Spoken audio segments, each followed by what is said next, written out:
À bien considérer nos actes dits généreux, il n'en est aucun qui, par un certain côté, ne soit blâmable et même nuisible, de nature à nous inspirer le regret de l'avoir exécuté, si bien que nous n'avons à opter en définitive qu'entre l'abstention et le remords.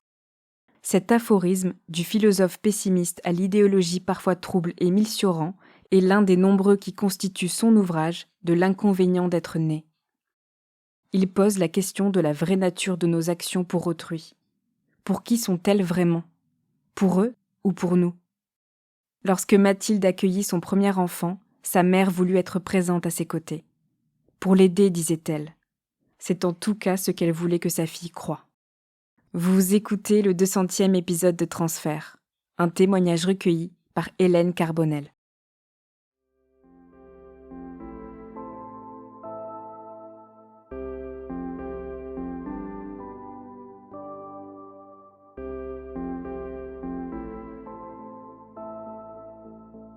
En 2005, j'ai 23 ans, je tombe enceinte et la personne à qui je vais le dire en premier, c'est ma mère. Et moi, je suis super heureuse de lui annoncer, sauf que elle me paraît étouffante tout de suite, trop contente. Elle projette de venir aux examens, aux échographies, enfin, d'aller faire les magasins, d'acheter plein de choses pour le bébé. Ça me semble un peu trop, quoi. Je me sens rapidement étouffée. L'hôpital est un lieu que je connais bien. Déjà, j'y travaille. Dans mes souvenirs, j'ai passé beaucoup de temps dans les hôpitaux. J'y suis pas très à l'aise quand j'y vais, pour mes consultations pour ma grossesse. Je pense que je suis, un peu obligée de parler de mes antécédents médicaux. Ça a sûrement une importance pour le déroulement de ma grossesse. J'ai qu'un rein, j'ai eu une opération, quand j'étais enfant. Et ça me met mal à l'aise, de devoir avoir un suivi médical rapproché pour ma grossesse. Je précise, à la sage-femme que j'ai qu'un rein et je la sens un peu inquiète quoi, la sage-femme. Il y a un moment donné où je fais un peu d'hypertension et et elle me parle de me garder en hospitalisation. C'est un peu un moment de panique pour moi. J'ai pas des bons souvenirs de cette vie en milieu hospitalier. C'est flou, je sais pas trop pourquoi, mais enfin tout ça me met mal à l'aise. Ça m'amène à des souvenirs, flous qui viennent de l'enfance. Pendant ma grossesse, j'ai quelques angoisses qui me reviennent, l'angoisse de la mort, j'ai un peu d'appréhension, je sais pas pourquoi j'ai peur de mourir, au moment de la naissance de mon enfant. J'en parle à personne, je suis très mal à l'aise avec ces idées-là. J'ose pas parler de mon passé et parce que pour moi, il est pas problématique ce passé, j'ai été malade et voilà.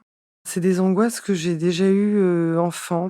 J'étais malade, on savait pas trop ce que j'avais, beaucoup de consultations, beaucoup d'examens, et moi dans tout ça, j'avais peur de mourir.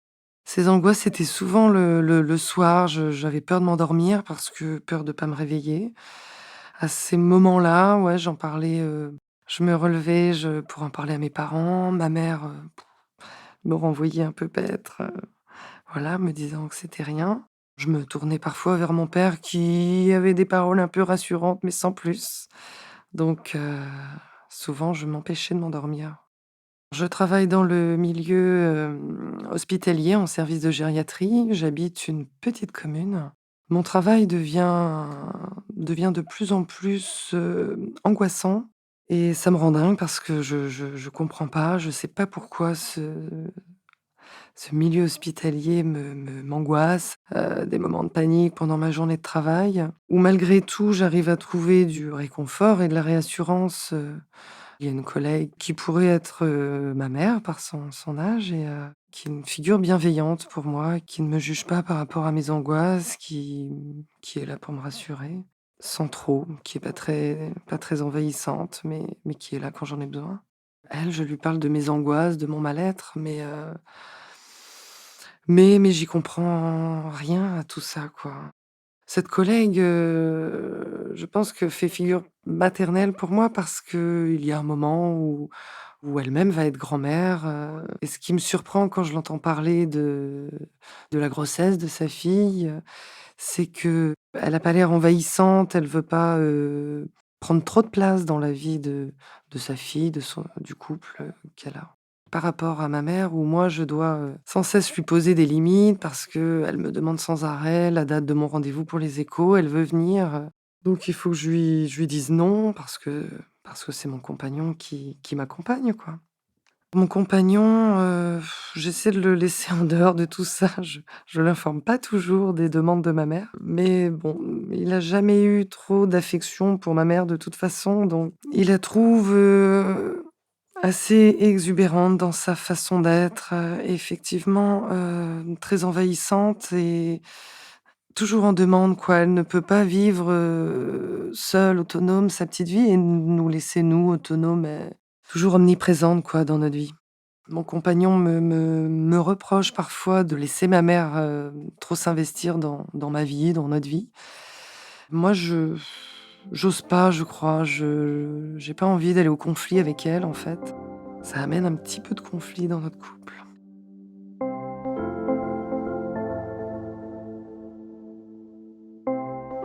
Mars 2006, c'est la naissance de ma fille. Voilà, donc je suis à la maison, on se prépare pour partir, j'ai perdu les os. Mon réflexe, appeler ma mère pour lui dire que je pars à la maternité. Arrivée à la maternité, les angoisses, l'inquiétude, commencent à m'envahir. La peur de mourir, est-ce que tout va bien se passer? Je vais faire une hémorragie, je vais mourir, mon bébé sera sans moi, ma mère va voler mon bébé, enfin tout ça, se bouscule dans ma tête. Bon voilà, quelques heures se passent, la naissance de ma fille et là le téléphone sonne dans la salle d'accouchement et une sage-femme me dit: «C'est votre mère, elle veut monter». Je me souviens faire des grands gestes. Non, non, il en est hors de question, elle ne rentre pas. Surtout qu'en salle de naissance, il y a qu'une personne autorisée à accompagner, donc en l'occurrence, mon mari. Elle fait du forcing, donc elle rentre dans la salle d'accouchement. Mon mari est obligé de sortir. Donc voilà, je suis très déçue. Je pense qu'elle peut le voir sur, l'expression de mon visage. Je suis assez déçue. Enfin, je sais même pas si elle s'en aperçoit, remarque. Elle est tellement dans l'euphorie de voir le bébé et dans cette euphorie, elle veut me prendre mon bébé qui vient juste de naître, des bras. Heureusement, une sage-femme est là pour lui signaler que non, le bébé reste avec sa maman pour que le lien, maternel puisse, s'établir. Je la sens un peu, froissée, mais j'en suis bien contente. Quand ma mère me demande, de prendre, mon bébé j'arrive pas à lui dire non. Je sais pas pourquoi, je suis là, bêta, spectatrice, j'arrive pas à m'opposer à elle. À l'intérieur de moi, j'aurais envie d'hurler, de lui dire non, mais j'en suis incapable. On m'amène dans ma chambre avec mon bébé où m'attend donc mon mari et évidemment ma mère me suit, et arrivée dans la chambre, évidemment nous sommes, que nous, pas d'infirmière. Donc là, elle en profite du moment où il y a plus personne pour lui dire non, donc là, évidemment, elle veut me prendre mon bébé et encore une fois, j'arrive pas à dire non, je la laisse faire. Ce qui me sauve finalement pour réussir à lui dire non et à garder un peu mon bébé, c'est que j'ai choisi d'allaiter mon bébé, donc c'est la bonne raison qui fait que en général, je lui demande de me rendre mon bébé. Après la maternité, le retour à la maison, ma mère, continue d'être, trop présente. Elle vient à la maison.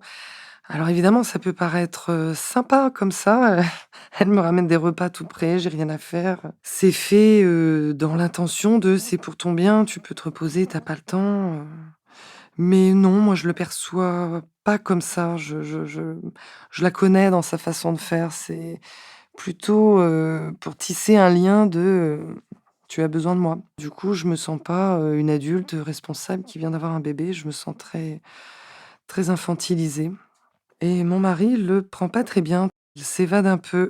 Les premiers mois ou les premières semaines avec ma fille sont pas évidentes, je me dis que c'est probablement comme toutes les mamans avec un premier bébé. J'ai du mal à créer du lien et je comprends pas pourquoi. Je reprends le boulot et dans une, conversation, banale avec, la collègue avec qui je m'entends bien, elle explique aussi sa fille a eu un bébé. C'est que elle n'a pas accouru à la maternité dès que le bébé est né, elle lui a fait envoyer des fleurs, enfin je commence à en avoir marre de mon travail, à me poser des questions. Les angoisses, perpétuelles au travail, j'en peux plus, donc je me dis que ce serait peut-être pas mal que je reprenne mes études et envisager, une reconversion professionnelle. Donc je m'inscris à la faculté pour passer l'équivalent du bac Donc ça me prend quelques jours par semaine. Ma fille fréquente la crèche à ces moments-là et quand je suis en cours à la fac, la crèche m'appelle pour me signaler que ma fille a de la fièvre. Ce serait mieux que je vienne la chercher. Je suis assez loin de la crèche, donc j'appelle ma mère pour lui demander d'aller la chercher et de cette façon, je viendrai la chercher chez elle et finalement, elle m'envoie un message pour me dire qu'elle l'emmène chez le médecin, comme elle a de la fièvre. Donc là, je ne réfléchis pas, je quitte le cours. J'ai peur que ma mère emmène ma fille chez le médecin. Moi, ça aurait été que de moi, je l'aurais pas emmenée. Je suis inquiète qu'elle emmène ma fille chez le médecin alors que je ne suis même pas là. Je sais très bien comment elle exagère. Je prends ma voiture, j'arrive dans la salle d'attente, heu, elles sont toutes les 2 dans la salle d'attente, il y a personne d'autre. Donc je m'assieds, j'attends. On rentre dans la salle du médecin et le médecin me fait un petit peu la morale, comme quoi il est un peu inutile d'emmener un bébé en consultation pour une simple fièvre. Mais je n'arrive pas à lui dire que je suis d'accord et que c'est pas moi qui ai choisi de l'emmener. Ma mère ne dit rien pendant la consultation. On sort de consultation, moi simplement je lui dis: «Je comprends pas pourquoi tu l'as emmené chez le médecin pour une simple fièvre». Ça en reste là. Chacune rentre chez elle. Intérieurement, je suis en colère. Elle commence sérieusement, à m'agacer.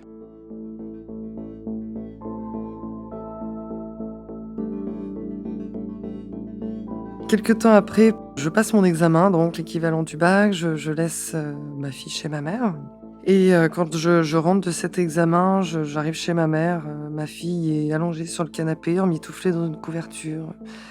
Elle aurait de la fièvre une fois de plus, et donc là, je m'énerve, je n'arrive pas à me contenir. Après elle le prend mal, elle me trouve injuste avec elle, elle fait tout ce qu'il faut pour moi, pour mon bien, pour ma fille, enfin, le scénario habituel. De manière générale, le comportement de ma mère me met en colère un petit peu. Je vois ce bourrage de crâne avec ma fille, «Hein, mamie t'aime, hein, tu la petite chérie de mamie, t'es la petite princesse», les petites phrases que ma mère répète à ma fille sans arrêt: «Tu ma petite princesse, t'es mon rayon de soleil» et cetera. Moi, j'ai pas de souvenir qu'elle, me disait ce genre de petites phrases, mais ça me ramène à des souvenirs où elle me répétait souvent, «Est-ce que ça te fait mal quand tu fais pipi? Est-ce que tu as mal au dos? Est-ce que tu es fatigué?» Ça me rappelle ce bourrage de crâne que moi je vivais quand j'étais enfant. Pour moi, c'est épouvantable parce que pendant qu'elle lui dit ça, voilà, une journée, elle est assise, sur ses genoux, où voilà, elle lui raconte tout ça, alors qu'elle a acheté plein de jouets, pour ma fille et finalement ces jouets ne servent pas. Donc une fois de plus, je j'arrive pas à contenir ma colère, je balance tous les jouets, dehors et je me mets en colère en lui demandant de laisser ma fille, jouer, d'arrêter de l'avoir sur ses genoux et d'arrêter de lui demander de répéter qu'elle est la princesse de mamie et là, elle m'arrête en me disant: «Mais tu es complètement folle ma pauvre fille, je vais te faire interner». Donc là, je pars de chez elle et j'ai un petit peu peur qu'elle le fasse, qu'elle réussisse à me faire interner. Je l'en pense capable. Je commence à avoir peur de son comportement, de son attitude et j'aimerais couper les ponts avec elle, je pense que c'est ce qu'il y aurait de mieux pour moi, pour ma fille, enfin pour ma petite famille, mais j'y arrive pas. Ce qui m'énerve par-dessus tout dans le comportement de ma mère, c'est que alors elle a un fond, dépressif, ça va pas dans sa vie, tout va pas, enfin voilà, elle est dépressive et finalement j'ai le sentiment qu'elle se sert de ma fille comme un objet, réconfortant, un objet, qu'elle montre à ses copines, «Ma petite fille, elle est jolie», ouais. Il y a sans doute une part de culpabilité, parce qu'elle est plus ou moins dépressive, mal dans sa peau. Si toutefois j'en venais à rompre avec elle, ça n'arrangerait rien à son mal-être, du moment et ses réactions me font peur. C'est-à-dire qu'elle a aucune limite, je sais qu'elle fera tout pour ne pas rompre avec moi. Je travaille toujours dans le milieu hospitalier, c'est toujours, aussi difficile avec des moments d'angoisse pendant ma journée de travail et après ma journée de travail, je prends ma voiture pour rentrer chez moi. J'ai à peu près 1 heure de route. Ce moment de solitude me replonge dans des souvenirs, pendant ma maladie, quand j'étais enfant. Ça va être des images, des moments de consultation avec un spécialiste, des paroles entre, médecin et ma mère. Enfin, c'est assez flou mais Ces images me reviennent à l'esprit à ces moments-là. Elle me demandait souvent si j'ai mal aux reins, si j'ai mal quand je vais aux toilettes, elle me mettait des coups dans le dos pour savoir si c'est bien là que j'avais mal, Ces souvenirs me mettent, mal à l'aise. Une journée où je suis en repos, nous avions prévu avec ma mère de déjeuner ensemble chez elle et j'ai choisi ce moment, moi, c'était prémédité. Je choisis de lui poser des questions au sujet de mes souvenirs. Pourquoi elle me tapait dans le rein? J'ai également souvenir, d'une image où elle falsifie des documents médicaux. Donc je souhaite en parler avec elle pour savoir, parce que je me dis que mes angoisses que je ressens au boulot, pourraient peut-être venir de mon enfance. Finalement, alors j'attends que nous ayons fini de déjeuner, j'emmène ma fille à la sieste, on se retrouve toutes les 2 et voilà, je lui en parle. Mais finalement, elle le prend mal, elle se braque, elle refuse de discuter en me disant que si elle a fait tout ça, c'était pour mon bien. Pour moi, c'est un échec cette discussion, donc bien que ça me pèse de passer des déjeuners comme ça avec elle, je décide de choisir une autre journée pour déjeuner avec elle et cette fois-ci, il y a mon père. Je me dis que finalement, je pourrais poser les mêmes questions en présence de mon père, puisque finalement dans mes souvenirs, mon père n'était pas là quand ma mère me tapait dans mon dos, n'était pas là quand ma mère, a falsifié ce document médical, donc pourquoi pas en parler devant lui? Et je me dis que quand même, lui, il trouverait pas ça normal, il prendrait ma défense. Et grosse déception, il est pas de mon côté, il me répond la même chose qu'elle, que si elle a fait ça, c'est pour mon bien. Qu'est-ce que je viens leur, reparler de tout ça 18 ans après? Il faut oublier et continuer d'avancer. Sauf que moi, à ce moment-là, non, je n'arrive plus à avancer et je pense vraiment, vraiment que ces souvenirs, ce passé, sont à l'origine de mes angoisses du présent.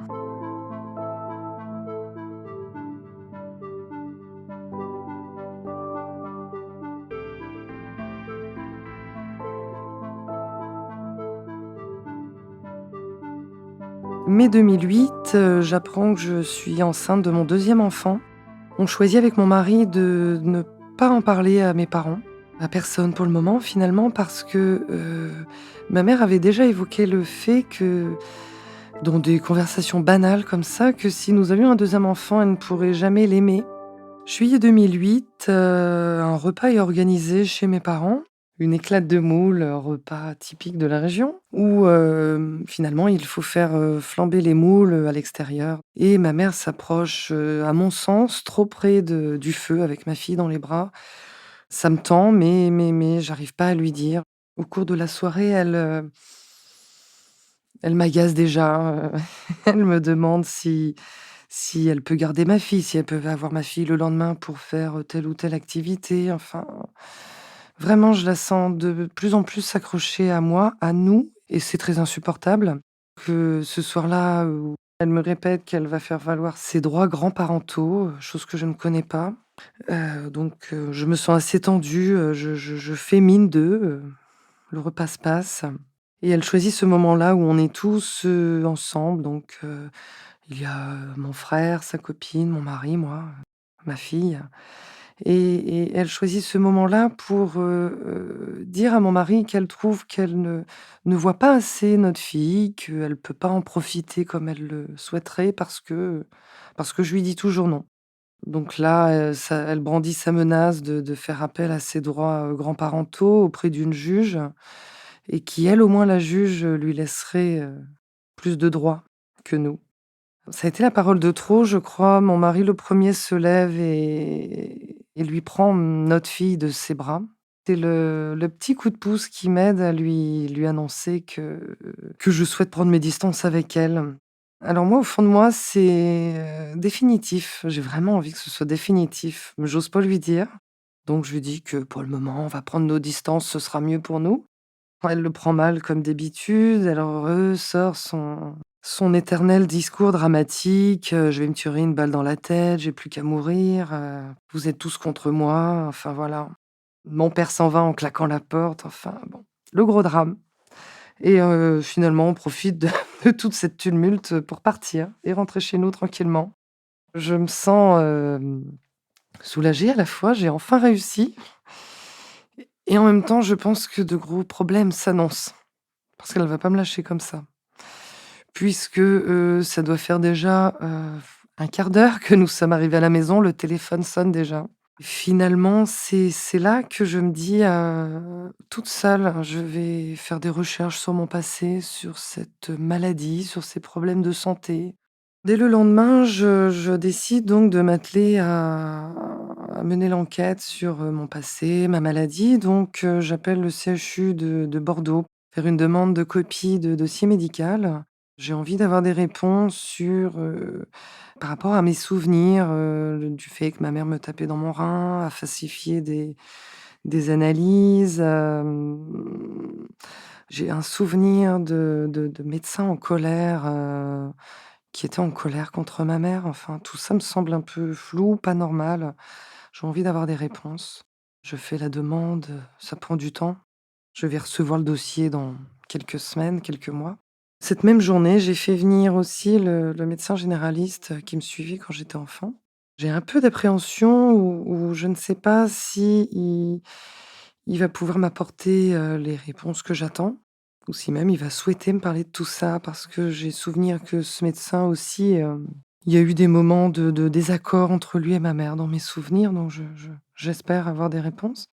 Le jour arrive, le médecin arrive, et en plus, je sais même pas trop comment aborder le sujet finalement, et donc je lui explique le conflit de la veille, mes craintes par rapport à ma fille, mes souvenirs, et je le trouve pas très étonné de tout ça, comme s'il s'y attendait finalement, à ce conflit avec ma mère, et c'est vrai qu'il commence en me disant, «Ta mère se prenait pour mère Teresa, elle se faisait passer pour une bonne mère, elle me prenait soin de ma santé, mais en réalité, c'est elle qui était malade». Pour la première fois, j'entends ce mot, syndrome de Munchausen, par procuration, c'est lui qui m'en parle. Il m'explique que ma mère, à un moment donné, a été, diagnostiquée comme telle, que finalement, toute petite, à 4 ans, j'avais eu une infection urinaire comme beaucoup d'enfants peuvent avoir, quelque chose de banal qui aurait pu rentrer dans l'ordre, avec une prise d'antibiotiques, mais que finalement, à partir de ce moment-là, ma mère a toujours exagéré les symptômes, amplifié, demandé des consultations, des examens médicaux, et je suis toujours dans l'attente de mon dossier médical du CHU de Bordeaux.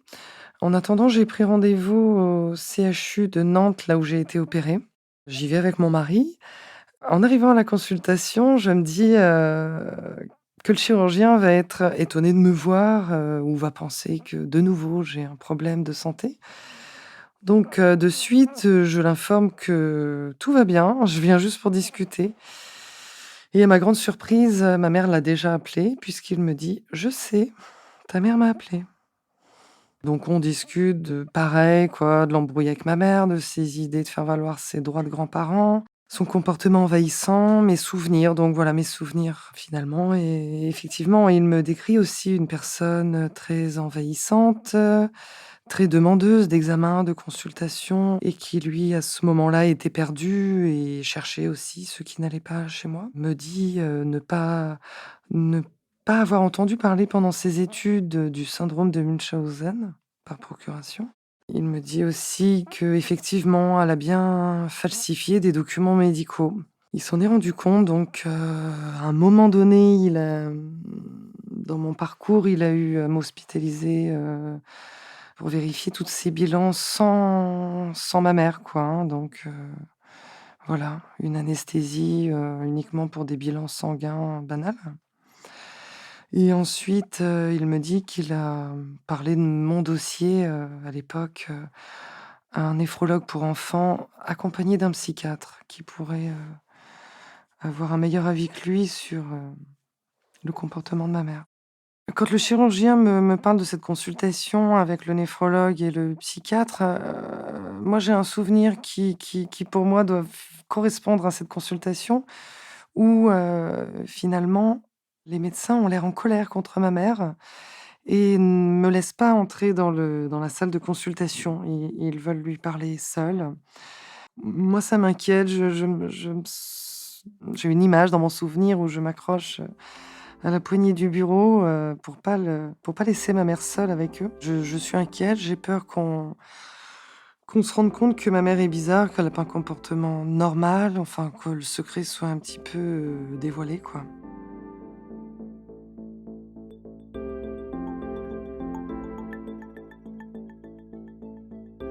Après ce rendez-vous, on m'explique toujours rien, mais j'entends des discussions d'adultes, où on parle d'éloignement familial, de juge pour enfants.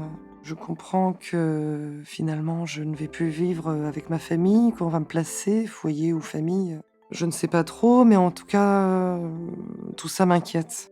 J'ai souvenir, oui, une journée où mes parents, se rendent au tribunal et ensuite on m'annonce que je ne serai pas enlevée de ma famille, donc je suis rassurée. Et les semaines qui suivent, une personne vient, à la maison régulièrement. Ma mère me dit que c'est un sophrologue. Il vient parce que, j'ai des angoisses, il vient me faire des séances de sophrologie et en épluchant mon dossier médical, je me rends compte que c'est un éducateur mandaté par le la juge pour enfants qui venait pour un suivi, éducatif finalement. J'ai pas été retirée de ma famille, mais il y avait ce suivi, de demander. Donc j'ai reçu tous les dossiers médicaux, CHU de Bordeaux, Nantes, Niort, La Rochelle, et je me rends compte finalement que ma mère insistait beaucoup, les courriers mettent, «On revoit l'enfant dans 6 mois» ou et finalement, la semaine d'après, on était de nouveau en consultation parce que ça n'allait pas. J'en suis arrivée à tout ça, par son comportement très insistant et je pense que les médecins sont perdus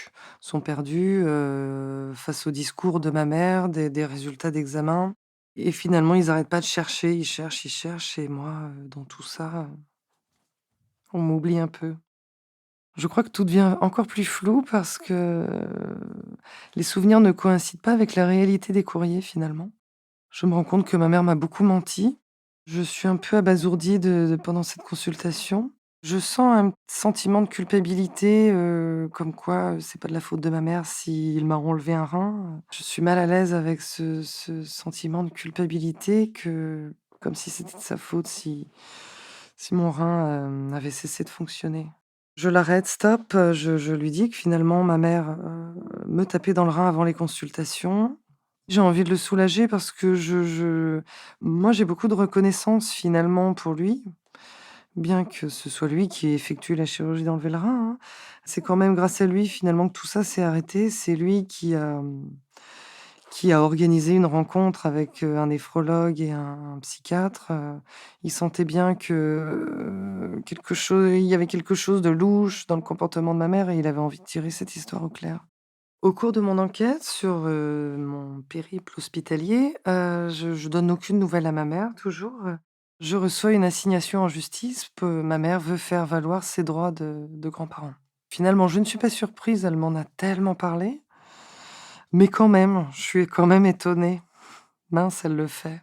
Je suis assez surprise avec à la lecture du dossier que ma mère me fait parvenir parce que c'est assez délirant, ça ressemble à un divorce. La demande, c'est un mercredi par mois, un week-end par mois, la moitié des vacances scolaires, enfin, j'hallucine complètement. Je suis super en colère et je suis déterminée à faire entendre, pourquoi je romps avec ma mère et je l'impose à ma fille. Dans tous les cas, heu, elle n'aura aucun droit. À ce moment-là, la grossesse de mon deuxième enfant est en cours. J'ai un petit peu de crainte, pour ma grossesse, mes angoisses, mes pleurs, ma tristesse, tout ce qu'amène cette enquête. Qu'est-ce que ça pourrait, occasionner sur le développement de mon bébé? J'ai peur pendant cette grossesse que ma mère ajoute, mon 2e enfant à sa demande de droits grands-parentaux. On habite un petit village et il serait facile pour elle de savoir que je suis enceinte. Le premier jugement est rendu en octobre 2009. Je me rends compte qu'ils ne tiennent pas compte du syndrome de Munchausen par procuration. Pourtant, je l'ai bien expliqué dans mon dossier de défense. Mon avocate, quand je lui demande pourquoi la juge ne prend pas en compte le syndrome de Munchausen par procuration, elle m'explique que si, peut-être elle en prend compte, mais ça remonte à longtemps, que ma mère a peut-être changé et que de toute façon les grands-parents ont toujours un droit sur les petits-enfants. Il faut assurer le lien familial. Pour moi, c'est du blabla tout ça, ma décision est prise, il y aura rien. La juge décide, une expertise, psychiatrique pour ma mère et moi, mais, avant ça, elle autorise une visite médiatisée. Voilà, ça me déplaît, moi je suis déterminée, pour moi il y a rien, rien, rien. Je me rends quand même dans ce lieu pour savoir comment ça va se passer. Les gens en ce lieu ne sont pas du tout au courant du dossier finalement, du pourquoi la grand-mère fait cette demande, pourquoi la fille, ne veut pas présenter l'enfant.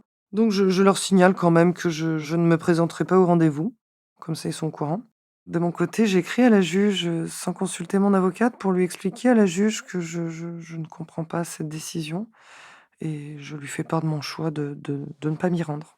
Le jour de cette, visite arrive, j'ai un petit peu d'appréhension parce que je connais quand même ma mère par cœur et je sais très bien qu'elle ne va pas en rester là quand elle verra que je n'arrive pas au rendez-vous. Finalement, la gendarmerie m'appelle pour me signaler que je n'ai pas respecté la loi, la décision de la juge, quoi, hein. Et il revient le lendemain à mon domicile pour, prendre la déposition puisque mes parents ont porté plainte pour non-présentation d'enfant. Je laisse également une main courante à la gendarmerie puisque ma mère est souvent présente à la crèche pour tenter d'entrer dans la crèche voir ma fille, ensuite, à l'école, enfin partout, elle suit ma fille donc je décide de laisser une main courante quand même, au cas où. Il m'arrive parfois de penser qu'elle pourrait, réussir à prendre ma fille et l'emmener chez elle tranquillou, passer un mercredi sympa. L'idée que ma mère puisse, me prendre ma fille comme ça, me terrorise.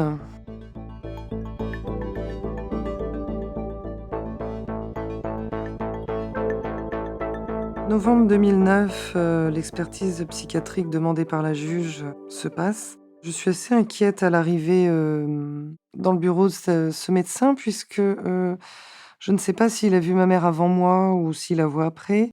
Enfin, je la connais tellement à réussir à persuader, les médecins et son petit monde, je me dis que finalement il va peut-être banaliser, moi, mes craintes pour ma fille et accorder quelque chose pour ma mère.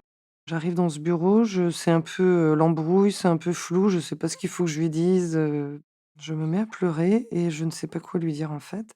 Et il est, assez bienveillant ce médecin et me demande de dérouler tout simplement, pourquoi je souhaite que ma mère n'ait pas de lien avec ma fille et cetera. Donc j'arrive à le faire plutôt naturellement, bien qu'en m'entendant lui parler, ça me semble, banal. Enfin, je me dis: «Mais c'est pas grave, il va trouver que c'est pas grave».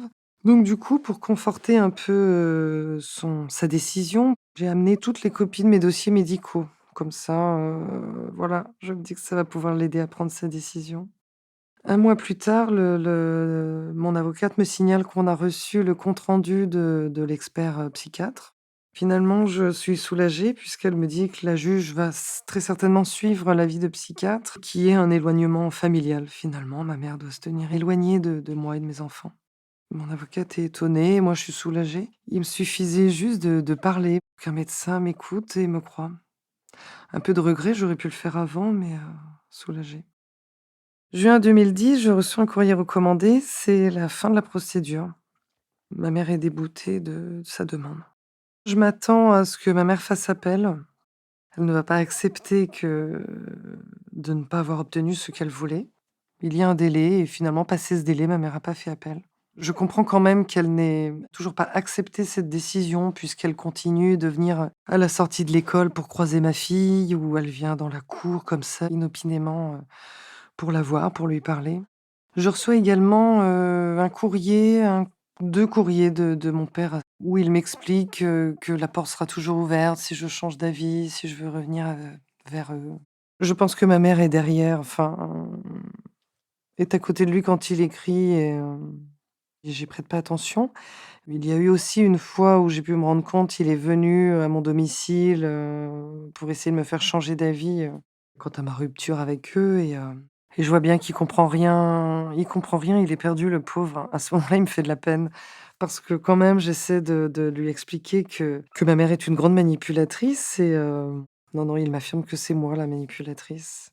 Et du coup, je le fais pas rentrer dans la maison, je le laisse repartir comme ça et non, il me fait de la peine, c'est foutu pour lui. Au cours de mon enquête, en novembre 2009, j'entame une psychothérapie, ce qui va me permettre de me libérer de mon sentiment de culpabilité. Ça va me permettre de retrouver confiance en moi, de m'aider à m'affirmer, affirmer mes choix professionnels, à m'affirmer dans ma vie familiale, dans ma vie de couple. Je peux me rendre compte que le fait d'être libérée de cette culpabilité, de pouvoir maintenant affirmer mes choix, mes décisions, mes ressentis et cetera, me pose un peu problème parfois dans ma vie professionnelle.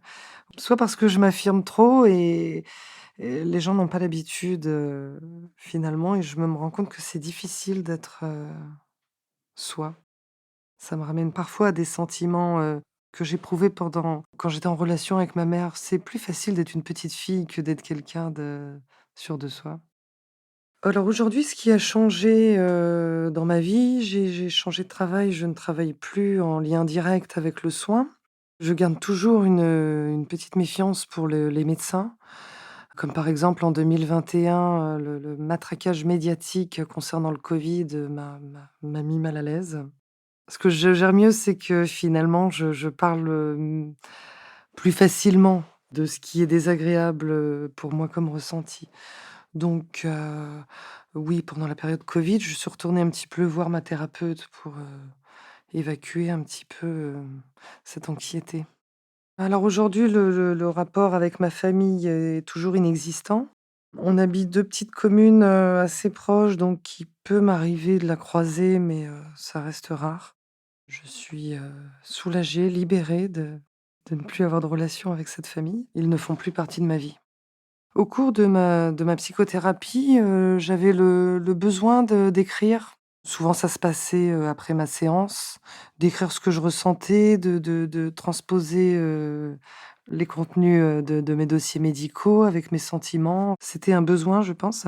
Ensuite, j'ai eu envie de tenter ma chance de le faire publier parce que, au cours de mon enquête, je me rendais bien compte que les médecins ne connaissaient pas ce syndrome de Munchausen ou en avaient entendu parler, mais très peu. Du coup, ce livre, dans mon idée, était beaucoup destiné aux médecins, le milieu médical, socio-éducatif, et cetera, pour qu'au moins ces professionnels, ne peuvent plus dire, «On ne connaît pas». Au moins qu'ils en aient entendu parler une fois, qu'ils aient le discours et le regard d'une personne qui l'a vécu. En 2016, mon livre, mon écrit a été édité, je aujourd'hui, mon fils le plus jeune, l'a lu. Il ne l'a pas terminé, mais il a commencé à le lire. Ma fille, ne souhaite pas le lire aujourd'hui, elle a 16 ans et elle n'en éprouve pas le besoin. Bon, elle connaît mon histoire, elle, sait pourquoi, elle ne connaît pas sa grand-mère maternelle. Mes enfants savent tout. J'essaie de mettre un point d'honneur à ne pas avoir de secret de famille. Je sais le mal que ça peut faire.